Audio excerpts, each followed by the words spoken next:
Hello दोस्तों, स्वागत है आप सभी लोगों का हमारे इस YouTube चैनल पर। मैं नीतीश कुमार आप सभी लोगों को स्वागत करता हूं।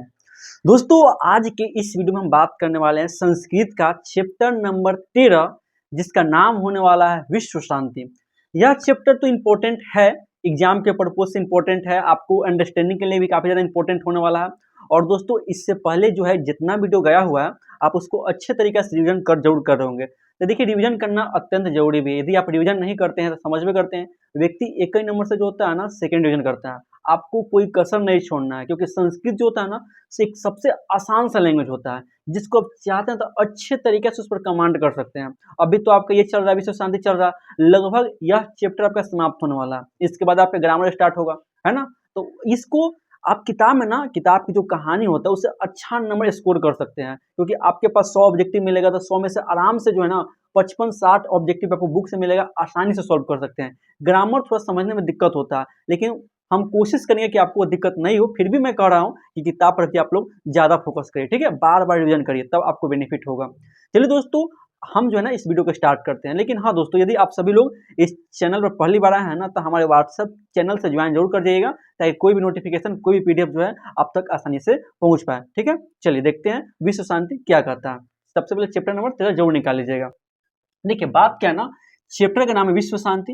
आप नाम से समझ गए होंगे कि पूरे विश्व में यह शांति लाने का प्रयास करता है, ठीक है। आप लोग जानते हैं कि विश्व में भी जो है 193 गो सदस्य बनाया गया है ना। यूनाइटेड नेशन में 193 गो सदस्य है, तो 193 कंट्री को मान सकते हैं। लेकिन ऐसे ओवरऑल मिलाएंगे ना तो कंट्री 256 से भी क्या है, ज्यादा, समझ ना, 256 से भी ज्यादा, ठीक है ना। लेकिन 193 जो है ना यूनाइटेड नेशन का सदस्य, इसलिए 193 को गिना जाता है। तो विश्व में अनेकों देश है, सभी जगह कहीं ना कहीं शांति लाने के विषय में बता रहा है। देखिए क्या बोलता है, यह एक निबंधात्मक पाठ है जिसमें विश्व शांति के विषय में बताया गया। देखिए, विश्व शांति का बात आया ही क्यों, बात ये आता है, ठीक है। विश्व में शांति लाने का बात आया क्यों, तो सबसे पहले इसके कारण के विषय में जानते हैं कि क्या बताया गया। बोल रहे हैं ना, क्योंकि वर्तमान समय में विभिन्न देश, जितना भी देश है ना, जितना भी कंट्री है, विभिन्न देशों में विभिन्न प्रकार के विवाद, विवाद समझते हैं ना, विवाद मतलब होता है झगड़ा, लड़ाई, विवाद हो गया, आंतरिक एवं बाह्य अशांति फैली हुई है। अब देखिए, आंतरिक एवं बाह्य अशांति कहने का मतलब है कि आप अपने ही देश इंडिया को पकड़िए, सपोज करिए। देखिए, इंडिया का अलग अलग पड़ोसी देश है, जैसे कि पाकिस्तान है, जैसे कि श्रीलंका है, जैसे कि चाइना है, जैसे कि बांग्लादेश है, जैसे कि म्यांमार है, यानी कि इसके जो है पड़ोसी देश है। तो कहीं ना कहीं भारत का पड़ोसी देश के साथ भी रिलेशन खराब होता है। जैसे कि आप पाकिस्तान के साथ देखिए, भारत एवं पाकिस्तान के साथ है कि नहीं विवाद, कितना ज्यादा विवाद है, दोनों एक दूसरे को दुश्मन मानते हैं, मानते कि नहीं मानते हैं। तो वही बात है, विभिन्न प्रकार के विवाद होता है, चाहे वो आंतरिक यानी कि अपने घर के अंदर ही क्यों ना हो। हमारा भारत है, हमारा घर है, घर के अंदर में 28 को स्टेट है। यदि 28 स्टेट में कहीं भी समस्या होती है तो इसका असर कहीं ना कहीं भारत पर पड़ता है। आप सभी लोग देखे होंगे कि अभी तुरंत जो है ना, यहाँ मणिपुर में कुछ आंदोलन किया गया था, इसका असर पूरे भारत पर पड़ता है। या बोलने का मतलब है, यहाँ यूपी में, बिहार में या बंगाल में जो होता है, कोई भी मैटर उठता है, चाहे धर्म के लेकर हो, तो उसका भी असर क्या होता है, पूरे बिहार में पड़ता है। पड़ता है कि नहीं, पूरे बिहार में नहीं, पूरे देश में पड़ता है, यानी कि पूरे भारत में पड़ता है। यानी कि अपने घर के अंदर अशांति होगा तो इसका असर पूरे भारत में पड़ेगा। आप इसका सीधा साधा एग्जांपल समझ सकते हैं कि आप ही के घर पे यदि मम्मी पापा लड़ाई करते होंगे, देखते हैं कि नहीं देखते हैं, आप पर पूरा असर पड़ता होगा। एकदम चुपचाप शांत होके जाके सूझ जाते होंगे, नहीं तो एकदम शांत रहते होंगे, कुछ बोलते नहीं होंगे, बोल दिए कि आपका खुराक हल्दी चुना अच्छा से चढ़ जाएगा। तो बात क्या है कि आप जो है, असर पड़ा कि नहीं पड़ा। घर में यदि दो व्यक्ति गुस्सा है, दो व्यक्ति के बीच झगड़ा लड़ाई हुआ है, तो पूरा घर की स्थिति क्या होती है, बिगड़ जाती है। वही बताना चाहता है। फिर देखिए, बाह्य अशांति तो समझ गए, जैसे कि भारत पाकिस्तान के साथ विवाद होता, तो ये बात है। लेकिन पाकिस्तान को क्या बोला जाता है, समझ गए ना, पाकिस्तान को क्या बोला जाए, ये बताइए। बाप बाप होता है, बेटा बेटे होता है ना, उसका जन्म हुआ, अखंड भारत का हिस्सा, एक न एक दिन तो अपने देश में आना है, ये वही बात है। लेकिन कौन समझाए जगह छोड़िए, जान दीजिए, बकलोल आदमी के।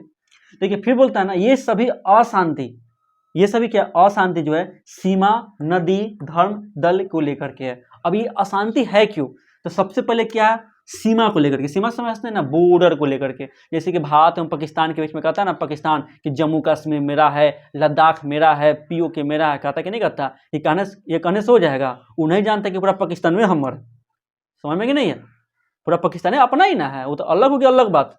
वो तो मोहम्मद अली जिन्ना का कहान वो अलग हो गया, वो अलग बात। तो क्या चल गया, तो क्या दोबारा नहीं आएगा, वही बात। तो वही बात है कि बॉर्डर लाइन के कारण अधिकतर विवाद होता है। चाहे भारत का चाइना के साथ हो, या भारत का पाकिस्तान के साथ हो, या किसी देश का किसी दूसरे देश के साथ हो। समझ में कि नहीं। उसके बाद बोलता है नदी।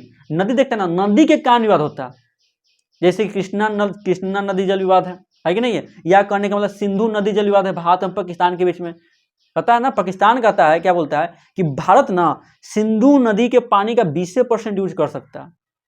समझ गए कि समझ गए। 80% पानी हम यूज करेंगे, पाकिस्तान यूज करेगा, अब 20% कौन यूज करेगा, इंडिया। वो बकलोले है कि नहीं, पानी के लिए भी ये ऐसा हरकत करने लगता है कि सिंधु नदी जल समझौता 1960 में हुआ, कह रहा है कि इंडिया वाला बहुत ज्यादा पानी का उपयोग कर रहा है, पानी की किल्लत हो गया, हम पानी नहीं देंगे तो 20% यूज करो। उस समझौता में ये बताया गया था। अब समझ सकते हैं कि पानी के लिए इतना ज्यादा विवाद हो गया। फिर देखिए धर्म के कारण विवाद। धर्म के कारण विवाद करने का मतलब देखबे करते हैं, हिंदू है, मुस्लिम है, सिख है, ईसाई है, जैन है, यहूदी है, पारसी है, बौद्ध है, यानी कि इन सभी धर्मों में आपको कहीं ना कहीं ज्यादातर विवाद देखने को मिलता होगा। और स्पेशली जो है आपको किसका विवाद, हिंदू और मुसलमान के साथ विवाद देखने को मिलता होगा। और जाति के साथ विवाद होता है, देखते हैं ना कि नहीं देखते हैं, जाति के साथ विवाद होता है। अभी देखते होंगे कि बिहार में एक जिला है जिसका नाम है छपरा जिला, और छपरा जिला में देखे होंगे अभी तुरंत हाल में कोई ऐसा घटना हुआ था यादव के बीच में और राजपूत के बीच में हुआ था, जिससे कारण इंटरनेट को क्लोज किया गया था ताकि जो है यह विवाद ज्यादा नहीं बढ़े और जातिवाद ज्यादा ना फैले। समझ गए ना, यानी कि जाति के कारण में क्या होता है, विवाद होता है। लेकिन जाति वाला थोड़ा छोटा मैटर है, ये सब थोड़ा बड़ा मैटर है। फिर दल, राजनीतिक दल को लेकर भी क्या होता है, विवाद होता है। राजनीतिक दल समझते हैं ना, राजनीतिक दल कहने का मतलब क्या है, जैसे कि भारत में देखिए बीजेपी है, भारतीय जनता पार्टी है ना, कांग्रेस है, या समाजवादी पार्टी है, आम आदमी पार्टी है, बिहार में कहता आरजेडी है, जेडीयू है। तो इन सब दल में भी क्या होती है, अशांति होता है। एक दल दूसरे दल को नीचे दिखाने का प्रयास करते हैं, वही बता रहा। इस समस्या को तो अब देखिए इतना शांति कारण है ना, तो फिर बोल रहा है जो ये समस्या है ना, इसको उठा करके इसका निवारण करने का इस पाठ में चिंतन किया गया। यानी कि जितनी समस्या है उस समस्या को पहले आपको बताएगा, और समस्या बताने के बाद आपको उसका सोल्यूशन दिखाएगा कि इसका सोल्यूशन क्या हो सकता है, कैसे जो है आप इस अशांति को शांत कर सकते हैं और शांत करके पूरे विश्व में शांति ला सकते हैं। इसलिए इस पाठ का नाम क्या पड़ा है, विश्व शांति पड़ा। ठीक है, चलिए देखते हैं, आप किताब खोल लीजिएगा अच्छे तरीके से और देखते हैं कि इसमें क्या बताया गया। ठीक है, चलते हैं आगे। दोस्तों आप सभी लोग जो है अपना अपना किताब निकाल लिए होंगे। देखिए मैंने भी अपना किताब निकाल चुका है, आप लोग भी अच्छे तरीके से अपना किताब को निकाल लीजिए। और यदि समझने के लिए आए तो कोई बात नहीं है, लेकिन हाँ यदि पहली बार आए हैं तो कॉपी और कलम लेकर के जरूर नोट डाउन करिएगा और जरूर से जरूर मेरी बातों को सुनने का प्रयास करिएगा, क्योंकि हम जो बोलेंगे वही काफ़ी इंपॉर्टेंट होगा आपके लिए। ठीक है, देखिए सबसे पहले क्या बोलता है जानते हैं, सबसे पहले बोल रहा है कि वर्तमान संसार में प्राय सभी जगह पर, सभी देशों में उपद्रव तथा अशांति देखने को मिलता है। सही बात है भाई, वर्तमान समय में दुनिया के जितने भी देश हैं सब देश में उसके या तो घर के अंदर उपद्रव होगा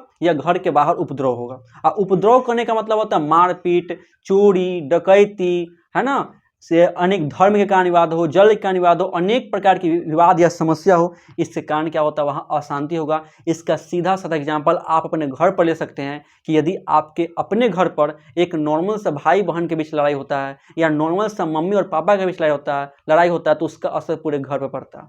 इसको बात को आप समझ सकते हैं।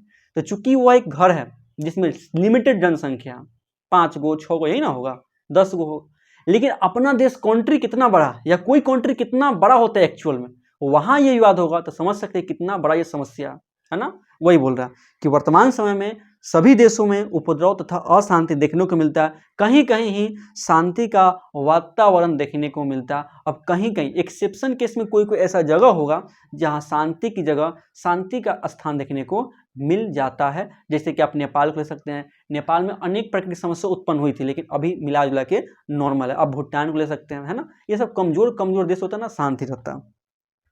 फिर बोल रहा कि अनेक देशों में जो है ना आंतरिक कलह तो समझ में आ गया ना, धर्म के कारण लड़ाई हो सकता है, जात का लड़ाई हो सकता है, नदी का विवाद हो सकता है, जल के कारण विवाद हो सकता है, दल के कारण विवाद हो सकता है। जैसे कि भारत में देखिए बीजेपी और आरजेडी और कांग्रेस के बीच होता है कि नहीं होता, वही हाल है। फिर बोल रहा है ना, या शत्रु राज्य के साथ कलह, शत्रु राज्य समझते हैं ना, जैसे कि भारत और पाकिस्तान के बीच लड़ाई होता है कि नहीं होता, वो के शत्रु राज्य के साथ कलह। सब देश का कोई ना कोई दुश्मन देश होता ही है, और जानते हैं पूरे विश्व में देश को एक राज्य बोला जाता है।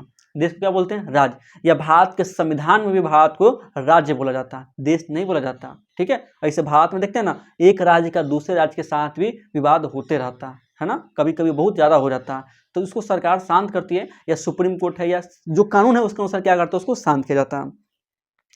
फिर बोल रहा है क्या कि आपको बोल रहा है ना कि अनेकों राज्य में परस्पर शीत युद्ध चल रहा है, बोल रहा है ना अनेकों राज्य में क्या चल रहा है, शीत युद्ध चल रहा है। अब देखिए शीत युद्ध क्या होता है ना, थोड़ा जानते हैं कि एक्चुअल में शीत युद्ध क्या होता है। देखिए दोस्तों, हमने जो है ना ऊपर आपको लिख दिया ये सब नॉर्मल बात कि वर्तमान समय उपद्रव एवं अशांति देखने को मिलता है, कई देशों में आंतरिक समस्या एवं देश का देश से विवाद देखने को मिलता है। या मैं इसलिए बता रहा हूँ ताकि मैं जो बता रहा हूँ ना आपको इससे नेटवर्क पकड़ पाए, यानी कि सिग्नल को पकड़ पाए, सिग्नल भूले नहीं कि मैं क्या बताना चाह रहा हूँ, ठीक है। देखिए शीत युद्ध काफी इंपॉर्टेंट है, मैं तो इसको हाईलाइट कर देता हूँ, शीत युद्ध, ठीक है। शीत युद्ध, देखिए यह जो शीत युद्ध हुआ था ना, यह जानते कब हुआ था? लगभग 1947 में स्टार्ट हुआ था और 1991 तक चला था। 1947 से 1991 के बीच में यह युद्ध चला था। किसके बीच चला था? तो आप ध्यान दीजिएगा, यह युद्ध जो है ना यूएसएसआर, समझ गए ना, यूएसएसआर करने का मतलब है सोवियत संघ, क्या हो जाएगा? सोवियत संघ एंड अमेरिका के बीच हुआ था। किसके बीच हुआ था? अमेरिका समझते ना, USA, United State of America, इन दोनों के बीच में यह युद्ध चला था 1947 से 1991 के बीच में। यह युद्ध क्या था? तो यह जो युद्ध था ना एक प्रकार का वाक्य युद्ध था। कैसा था? वाक्य युद्ध। वाक्य युद्ध समझते हैं ना, यानी कि बोला चाली करने वाला युद्ध था। मैंने आपको 4 को बोला, आपने मुझे 4 को बोला, ये हो गया वाक्य युद्ध। इसमें कोई हथियार नहीं उठाया गया था, कोई हथियार नहीं उठाया गया था, बस केवल बोला चाली वाला युद्ध था। यानी कि एक देश दूसरे देश की प्रगति नहीं देख सकता, बस ये समझिए एक्चुअली में। तो वही बात है, वाक्य युद्ध था, ठीक है ना, यानी कि बोला चाली वाला युद्ध था। इसमें कोई हथियार नहीं उठाया गया था, कोई जान माल की हानि नहीं हुआ था। इसी कहने से क्या बोलते हैं? शीत युद्ध बोलते हैं। कब से कब तक हुआ था? 1947 से 1991 के बीच हुआ था। कौन कौन भाग लिया था? सोवियत संघ एंड अमेरिका भाग लिया था, ठीक है।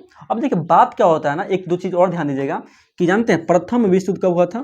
फर्स्ट वर्ल्ड वॉर, प्रथम विश्व युद्ध, ठीक है। प्रथम विश्व युद्ध आपका कब हुआ था? 1914 से लेकर के 1918 तक हुआ था। 1914 से 1918 के बीच में हुआ था, ठीक है, इसको भी ध्यान देना। फिर देखिए 1914 से 1918, एक चीज और ध्यान देना है, द्वितीय विश्व युद्ध। ऐसे आप लोग क्लास 9 में पढ़ेंगे इसके विषय में, मैं फिर भी बता देता हूँ। द्वितीय विश्व युद्ध कब हुआ था? 1939 से लेकर के 1945 तक हुआ था, ये भी ध्यान देना, ठीक है। द्वितीय विश्व युद्ध 1939 से 1945 के बीच हुआ था। इसमें लगभग जो है 61 देश भाग लेता है। कितना लिया था? 61 देश या उससे भी ज्यादा देश भाग लेता है। किसमें? द्वितीय विश्व युद्ध में। कोई दिक्कत है? अब पहले में लगभग 37 देश भाग लेता है। कितना लिया था? 37 को देश भाग लिया था। ऐसे वो इंपॉर्टेंट नहीं है, बस ये ध्यान देना है कि प्रथम विश्व युद्ध कब से कब तक हुआ, द्वितीय विश्व युद्ध कब से कब तक हुआ, ये इंपॉर्टेंट, इसलिए काफी इंपॉर्टेंट है। आपको इसको अच्छे तरीके से दिमाग में ना छाप लेना है, ठीक है। शीत युद्ध समझ गए क्या हुआ था, कैसे हुआ था। देखिए उसके बाद जानते उसके बाद क्या होता है, कह रहा है कि परस्पर युद्ध में क्या होता है, शीत युद्ध देखने को मिलता है। देखा ना, कहा सुने के युद्ध चल रहा है, इतना दिनों तक चलता तो कुछ ना कुछ तो असर देखने को मिलेगा ही, है ना। पूरे देश पर असर पड़ता, जितना विश्व के देश है ना सब पर असर पड़ता। इसका सीधा साधा एग्जाम्पल देखिए, अभी जो है ना कुछ दिन पहले रूस तथा यूक्रेन के बीच लड़ाई चल रहा था। आप सभी लोग सुने होंगे, नाटो को लेकर के चल रहा था ना, कि सब लोग से सुनते होंगे कि अब विश्व युद्ध होगा, विश्व युद्ध होगा, है कि नहीं है। तो जो है ना कि रूस और यूक्रेन के बीच में जब लड़ाई हुआ तो इसका असर पूरे विश्व में देखने को मिला। कहीं ना कहीं महंगाई बढ़ा, पेट्रोल तथा डीजल की दाम में बढ़ोतरी हुई, यानी कि बढ़ा कि नहीं बढ़ा, असर पड़ता है ये, ठीक है। उसके बाद जानते उसके बाद क्या करा, उसके बाद बोलता है कि वस्तुतः संसार जो है ना पूरा अशांति के सागर में क्या हो चुका है, डूब चुका है या उसी के मध्य में है। यानी कि पूरे संसार में अशांति आपको देखने को मिलेगा, झगड़ा लड़ाई देखने को मिलेगा। उसके बाद है कि अशांति से क्या होता है, मानव का विनाश होता है। क्या होता है? मानव का विनाश होता है। बिल्कुल सही बात बोल रहा। कहीं भी अशांति होता है ना तो व्यक्ति आगे बढ़ ही नहीं सकता, बढ़ने का कोई सवाल ही नहीं उठता, ठीक है। आप ही देखिए ना कि आपके घर पे यदि लड़ाई होता है, सीधा एग्जांपल देखिएगा, यदि घर पे लड़ाई झगड़ा होता है, कलह होता है, लड़ाई होता है, तो क्या आप सही से पढ़ पाते होंगे? नहीं पढ़ पाते होंगे। आपके माइंड में बहुत ज़्यादा प्रेशर आता होगा कि कैसे इस चीज़ को हम खत्म करें, बहुत ज़्यादा आप परेशान रहते होंगे, या आपके घर के जो परिवार लोग हैं वो भी परेशान रहते होंगे। तो क्या है, अशांति से मानव विनाश हो रहा है कि नहीं हो रहा? बिल्कुल हो रहा है कि नहीं हो रहा, यही बताना चाहता है, ठीक है। इसके बाद जानते क्या बोलता है, इसके बाद बोलता है कि आज जो है ना अनेकों विश्व में जितने देश हैं वह सभी जो है प्रलयकारी विध्वंसकारी हथियार बनाए हुए हैं।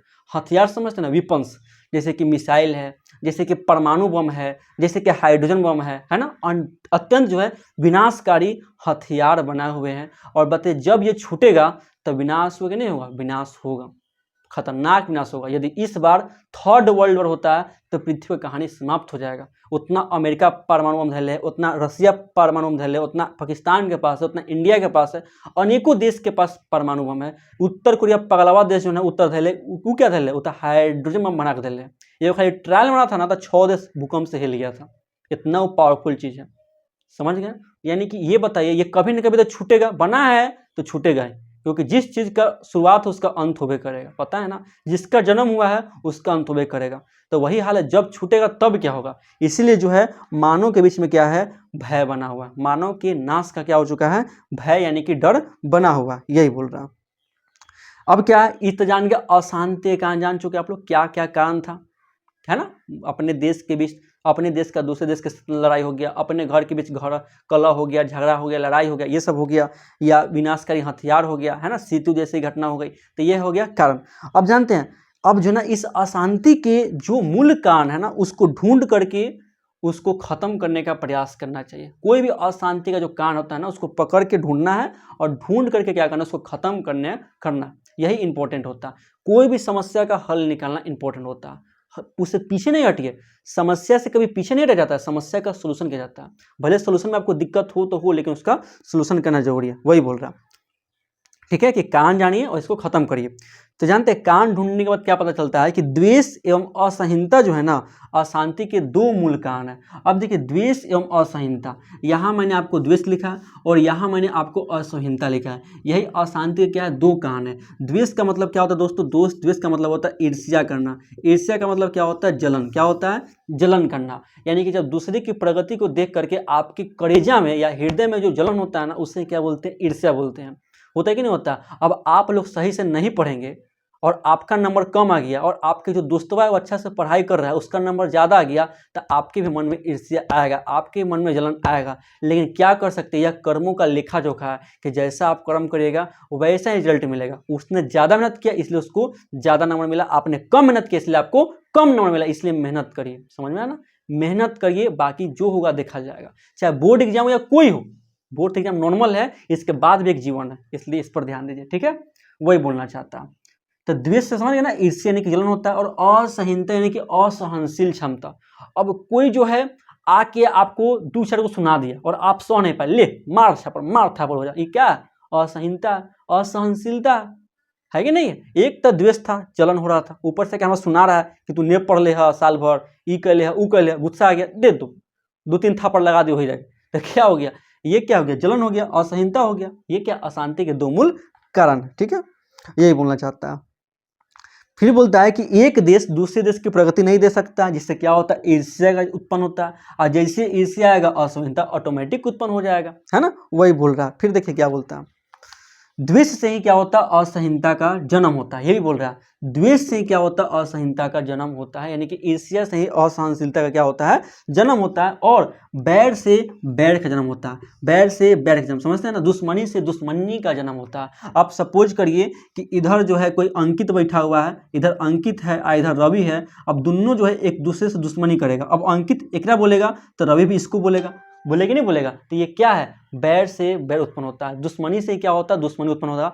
आप किसी को दूगो बोलेंगे तो आपको छोड़ेगा नहीं, वो भी आपको दूगो बोलेगा, ऐसे दुश्मनी उत्पन्न होता है।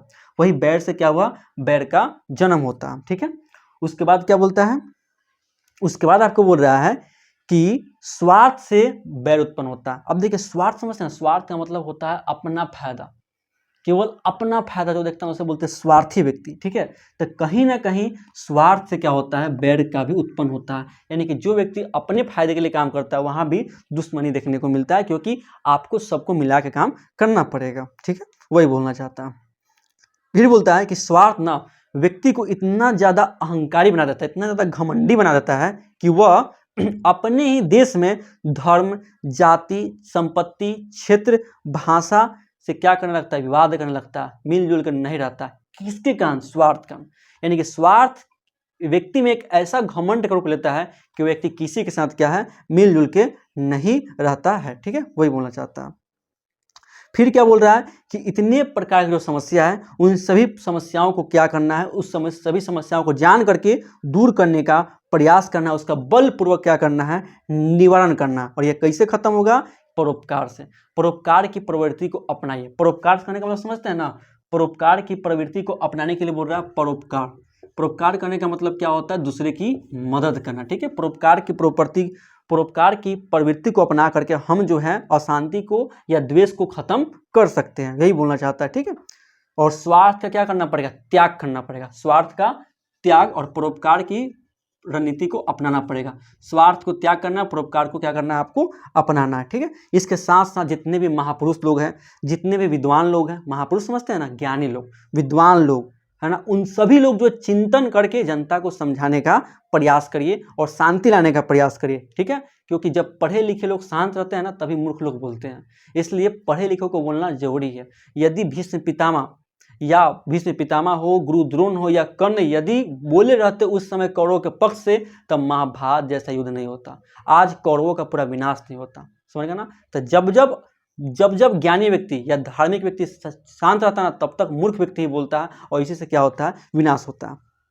इसके साथ साथ जानते हैं, एक जनता का दूसरे जनता से, एक समाज का दूसरे समाज से, और एक राज्य का दूसरे राज्य से मिलजुल के रहना पड़ेगा, मतभेद को खत्म करना पड़ेगा। यही बोलना चाहता और यही आपको बताना चाहता है। ठीक है, चलिए इसको मैं मिटा देता हूँ ताकि मैं आपको आगे बता पाऊँ अच्छे तरीके से। ठीक है, अब इसके बाद क्या करना चाहता है कि आपको तो बता दिया कि जितने भी विद्वान लोग हैं, जितने भी ज्ञानी लोग हैं, जितने भी महापुरुष लोग हैं, वे सभी लोग क्या करें, शांति लाने का प्रयास करें, परोपकार की भावना को प्रकट करें, है ना।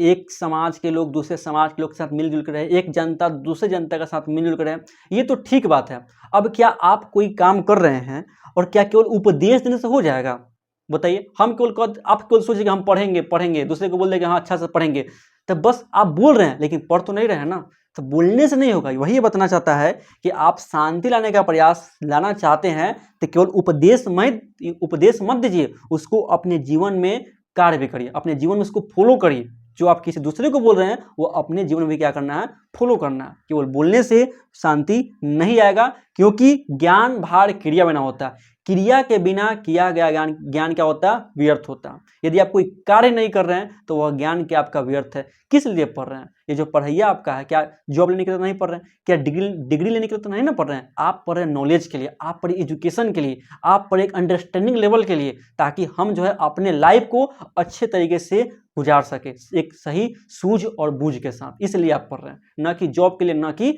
डिग्री पाने के लिए। हाँ, डिग्री एक अलग चीज है कि लोग जो होता है ना डिग्री से आपको जज करते हैं, इसलिए हमें प्रूव करना पड़ता है, लेकिन यह बहुत दिन तक काम नहीं करने वाला, इसलिए अच्छे तरीके से पढ़ाई करें। ठीक है, वही बोलना चाहता है।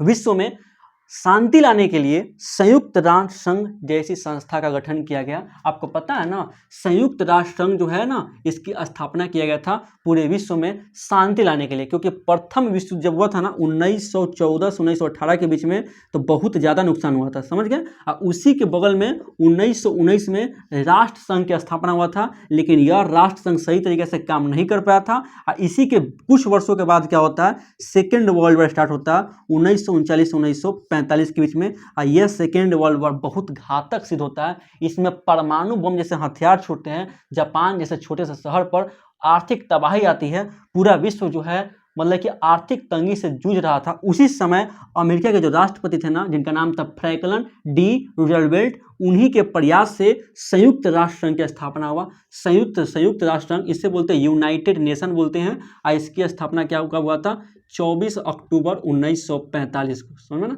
24 अक्टूबर 1945 को इसकी स्थापना हुआ था। इसका काम यह है कि पूरा विश्व में शांति लाना है। कोई भी एक देश दूसरे देश पर ऐसे हथियार नहीं छोड़ सकता। ठीक है, इससे कुल 6 को सदस्य होता है। इसके विषय में हम ज्यादा बात अभी नहीं कर सकते हैं, बस इतना बात आप अच्छे तरीके से जान लीजिए। ठीक है, किसका काम है, क्या, विश्व में शांति लाना। इसके बाद क्या बोलना चाहते हैं कि जानते हैं उसी समय क्या हुआ था कि भगवान बुद्ध आए हुए थे। ठीक है, भगवान बुद्ध आए थे, और भगवान बुद्ध ने भी क्या बोला था कि बैर से बैर को खत्म नहीं किया जा सकता, दुश्मनी से दुश्मनी को खत्म नहीं कर सकते। बिल्कुल सही बात बोले वो। क्या एक दुश्मनी से दूसरे दुश्मनी को खत्म कर सकते हैं? नहीं। अब सपोज करिए कि 2 दोस्त है, एक का नाम है ए और एक का नाम है बी।